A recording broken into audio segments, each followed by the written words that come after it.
Қазақстан мұсылмандар діни басқармасы елімізде әртүрлі бағытта қызмет жасайды.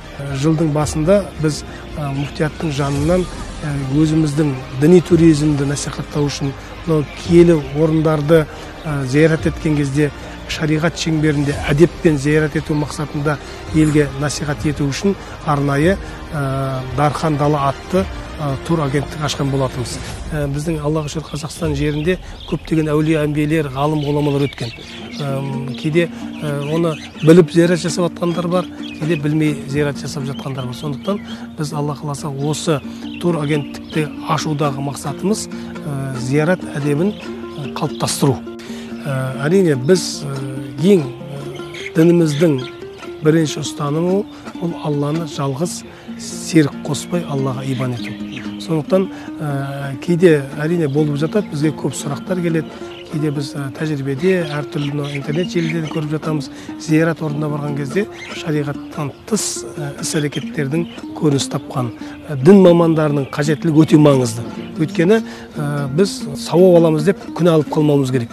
Алла қаласа біз Түркістанда мінеге бастадық.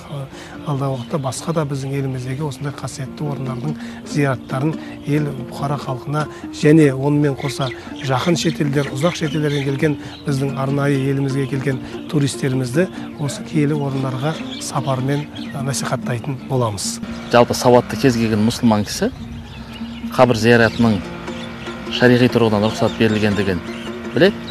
Және Құран кәрімнің Хашр сүресінің 10 аятында мұсылмандар өздерінен бұрынғы өткендерге дұға жасайтындығы жайында айтылған. Сондықтан біз өткенімізге дұға етуге міндеттіміз. Қабір зиярат етудің өзіне тән ережесі, қағидаттары бар. Біздің елімізде өкінішке орай бұл қабір зияраттары өз деңгейінде жүргізілмейді. Сондықтан бұл істі имамдардың қолға алуы дұрыс деп ойлаймыз. Имамдар шариғатқа сай Құранын оқып, және қабір зияраттарының ережесі мен қағидаттарына сай жүргізу керек деп ойлаймын. Және имамдар жүргізсе бұл істі өз деңгейінде жүргізсе, шариғатқа да сиятын іс-әрекетке барамыз. Және өз ата-бабаларымыздың рухына Құран бағыштап, еліміздің амандығын тілеп, дұрыс іс жасаймыз деп ойлаймыз. Әрине Алланың сүйген құлдары болады. Алланың әулие құлдары болады.